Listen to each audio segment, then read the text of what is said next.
Welcome back to the Hockey Hub. Sophia and Brick here with you on this Monday afternoon. As promised, to top the show before the break, we have the Bruins' newest assistant GM, Jeremy Rogalski, and he's our guest and joining us right now, but no stranger to the Bruins organization. Jeremy, thanks for being on. 17 seasons with the Boston Bruins, or 17 years, whichever way you're looking at it, and now the assistant GM. Congratulations on your new position. How do you feel about it? Your reaction for taking this step up in your career? Yeah, thank you both for having me. First of all, hope you're having a good summer. It's exciting. I mean, obviously, at first you just kind of hope to hang around and make yourself useful and find a role within the organization. And grateful to keep growing and learning and taking on more, and just happy that, obviously now is a exciting time for my family and for my career as well. Jeremy, for us and for the viewers, walk us through the chronology of, how you started with the Bruins to where you are today. If you could, give us a thumbnail sketch of what your career has been involved in. For sure. Yeah. I got to date myself here a little bit, because when I first started, there wasn't like LinkedIn or anything like that to start reach out and networking and everything like that. So, I've wanted to work in sports ever since I was a kid. So once you kind of realize that the playing dream's over, you start getting to work on just trying to make yourself as good a candidate as possible. So, starting out with the Bruins, my first job was actually just as an intern. And then it moved full time to working for the coaching staff for 5 years as the video coordinator. When Don Sweeney became general manager, I moved back to hockey ops. That was definitely something, as part of the blueprint, ideally. The experience with the coaching staff was phenomenal. I learned so much about the organization, about travel, about what goes into their days, players' good days, players' bad days, all that sort of thing. And that's really been helpful, to my career development as well. And then once I moved back to hockey ops, honestly, I've worked in a ton of different areas. I've worked with our scouting group, obviously leading our analytics group for a number of years, just building towards the big deadlines, trade deadline, off-season planning, NHL drafts, player acquisition, all those areas. So, it hasn't been a linear development path for me, but honestly, that's probably a strength at this point, to be honest, because I've been exposed to so many different areas. Great point, and I definitely want to talk about what your day-to-day is going to look like, or what you feel like your role is going to be with the Bruins as the new AGM. But just we played on this show just a little bit of timeline of your resume as you were talking about that. You have to have so many different skills to do the different things you did. Being a video analyst, video coach, very difficult, and then you're going into analytics. What was the learning curve for you? My brain is not a math brain and a numbers brain. I'm wondering if that was, a natural talent that you just maybe had to develop, or did you really have to, get, I'm not gonna say back into the books, but just really work on some of the skills you needed to hone those skills? Yes and no. I guess hockey, I guess I'll start off. I'm good with computers, obviously. It's just a generational thing, right? So, and I studied econ at Bates College, so I had a little bit of experience with numbers in the background, but hockey analytics were really raw, I guess, when we started getting into it with the Bruins. And there was definitely people in other sports I could lean on in terms of how to get started, what areas to look at, how to integrate with the hockey operation the best you can, what skill sets to look for as you build out your group and that sort of thing. So I guess it was just it was good timing, because there wasn't really a blueprint in hockey for how to do it. Which can present its own challenges, but a lot of that groundwork that we talked about earlier, organizationally, having laid that with the coaching staff, with the scouting groups, made it a heck of a lot easier to kind of get analytics into those different areas as part of the conversation. Yeah, listen, in a way, like you said, starting at the grassroots when this was kind of a new thing, you can kind of figure it out or make it, I wouldn't say your own. I know everyone across the league is doing that, with sabermetrics and in baseball and in everything. But really coming to today, how have you seen the development of that part of the game grow?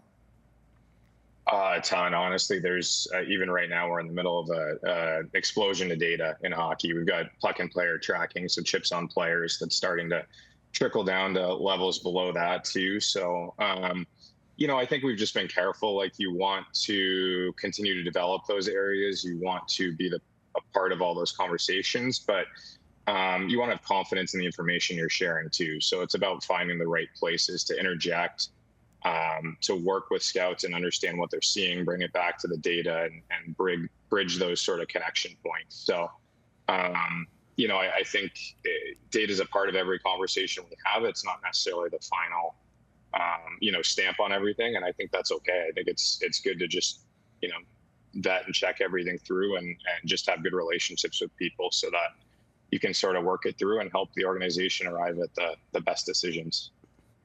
Jeremy, now that you are an assistant general manager with this franchise, I'm curious if you have a philosophy. You mentioned all the different areas you were involved in prior to this promotion. Is there one area that prepares you best for the position that you have now? And if you aspire to be a general manager, do you have a philosophy on, is it scouting? Is it the analytics? Is it the strategy? What is it? Is it player evaluation? Is there one area that best prepares you for the spot that you have right now in the organization? I think at the end of the day, pro probably always prepares you best for that, just because you're into the contracts. I will say, since, with the job change, the amount of memos that come in on a daily basis, I can certainly start to see a little bit, what Donnie deals with on a day-to-day basis in terms of, just having to keep things moving along. So I think pro probably exposes you most naturally, but I think you want to have a feel for all the other areas. Certainly like being part of the draft process heavily for the last number of years, understanding that strategy on draft day, how we move around, how we target certain players, building the list, all that is such a huge part of it. College free agency has been such a huge part of the Bruins organization's success in the past. So, again, it's really just having start to finish visibility or partnership with those groups on all those different processes that have kind of created a nice, well-rounded, day-to-day workflow and portfolio for me. Well, we certainly have our opinions on the Bruins, the year they had a year ago, the question marks coming into the team this year. What's it going to look like? I guess now that you're the assistant GM and we have an opportunity to have more discussions with you and get your opinion, just big picture coming into this year, Yes. How optimistic are you? Are they going to? Do you feel like they're in position to be a better team than the 100-point team they were a year ago? What's your overall assessment of where the group's at right now? For sure. Yeah. I mean, look, it was, I know Donnie said this quite a bit, like 2 deadlines ago was a really hard thing that we went through as an organization. And, last year was great. Obviously, Marco had a really strong first year as our head coach. Getting to the playoffs was obviously a nice reward, and seeing the leadership from some of our top players, that we already had in house, and then the growth of some of the younger players as well. So, no point total necessarily to throw at you in mind today, but, obviously bringing in some new faces, Peterka, Borgen, Clifton, others, it's been an exciting offseason to try and continue to build on it. And certainly Marco, coming in and having a second go around as well, having really seen the league once through now and worked with the coaching staff. We're excited to just keep building and see what happens this year. Listen, without, with all due respect to what you have to keep private to the organization, obviously, just wondering if you could give us a little bit of an look inside. And I know this is now a fairly new position for you, but what a day-to-day kind of looks like for you, or maybe you do different chunks week to week. Maybe it's 3-5 game chunks that you kind of look at meetings or progress, or how you evaluate that. But what is, other than ignoring those memos that are coming up or trying to stay on top of them, what does a day-to-day look like for you in the season? Yeah, well, it'll be, I don't have a perfect answer yet, Sophia, obviously, because it's all still so new, with a lot of change. But, I would say it really kind of falls into 3 buckets for me. One was obviously the analytics group itself. So, just kind of managing the day-to-day of what's coming out of that group and what our direction is for building. We talked about the processes earlier, like whether it's Providence or pro or amateur or, again, college free agency or whatever it might be. I really am a partner, I would say, with each of those groups as their start to finish year happens. So right now, we're spending a lot of time on the draft for next year already in terms of just trying to get our targets organized, get, coverage scheduled and those sort of things. Partnering with the group on Providence, obviously there's still some signings happening down there for the AHL level. So really, again, we've got a strong group that we're all just working together in each area to try to, manage it from start to finish. So things pop up, obviously, once the games start happening. You might shift a little bit more to the coaching staff, but all these things are happening in the background all year long. So. Jeremy, I'm curious to get your opinion. The teams that are elite or certainly compete every year, and the Bruins certainly are one of them through history, but especially in a cap league now, despite it going up significantly, it's still a hard cap league. So drafting and developing is obviously a big part of the equation in order to continue to develop new waves of talent, new waves of leadership. Where are the Bruins at right now, in your opinion, with their ability to draft and to develop? Because especially you mentioned 2 years ago what the Bruins went through in terms of moving off from experienced veteran guys and start that retool. Where is that in terms of level of satisfaction for you? What do you like about it, and where does it need to get better? Yeah, for sure. I think it's something that we assess every year. I think there's different ways to go about finding talent, obviously. So. You look at the deadline a couple of years ago, and obviously we're really happy with where Minton is, where Husnudinov is now. Some of the pieces we got from those trades, even targeting Peterka this offseason, it's a younger group of players. So, draft picks aren't always picks. They can be used, obviously, for rebuilding sort of the core of your lineup as well. Drafting and developing, it's just hard because obviously sometimes it takes a while to see the fruits of your labor in that sense. So.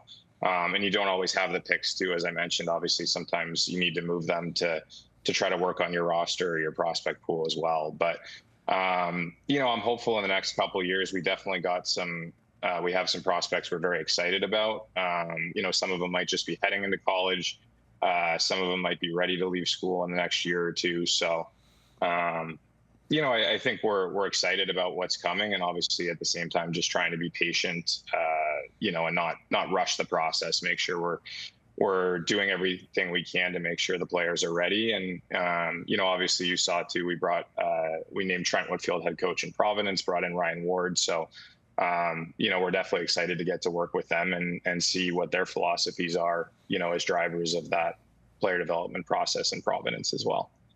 You mentioned a couple of answers ago, just how much the analytics side of the game has changed, the numbers, the access you have to information.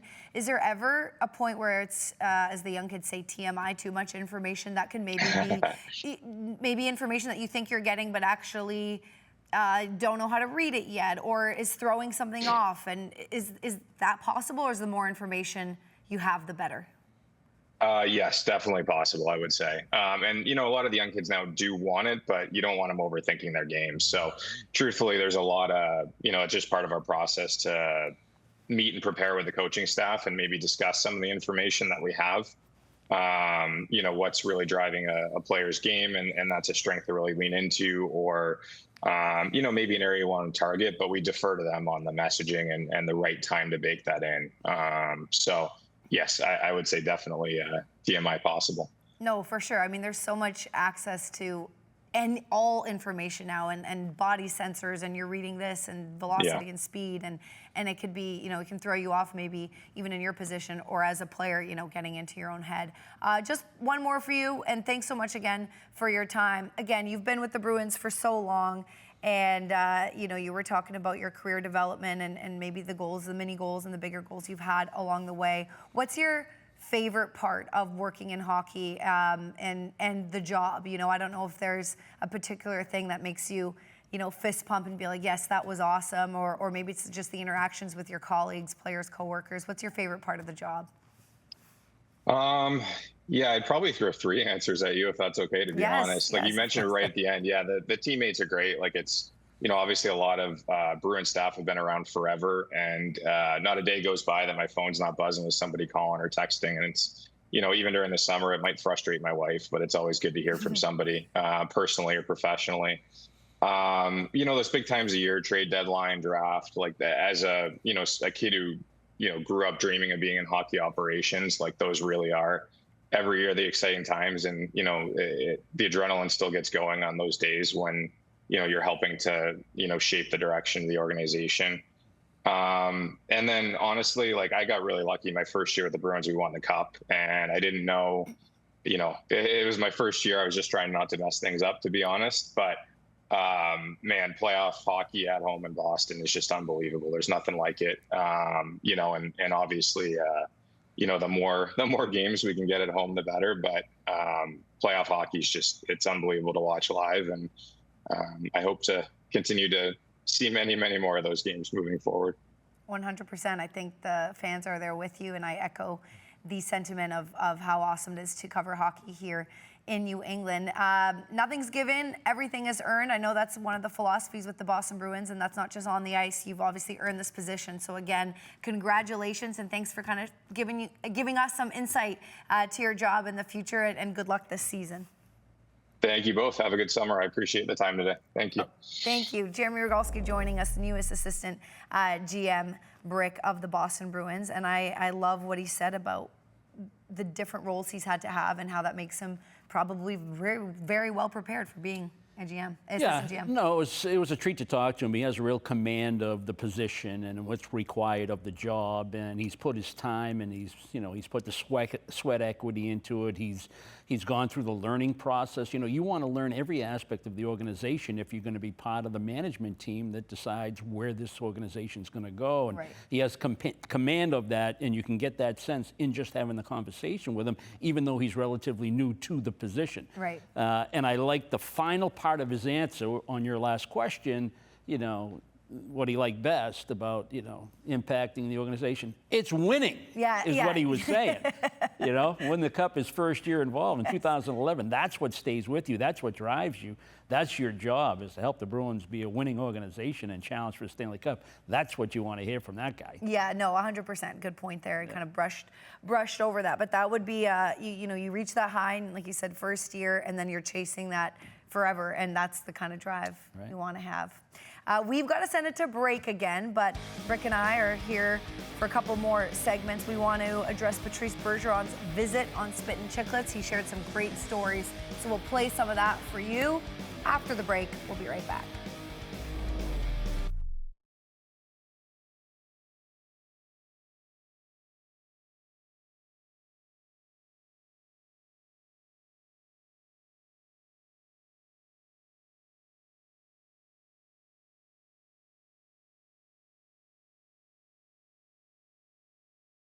All of a sudden you're in the NHL and second rounder, and like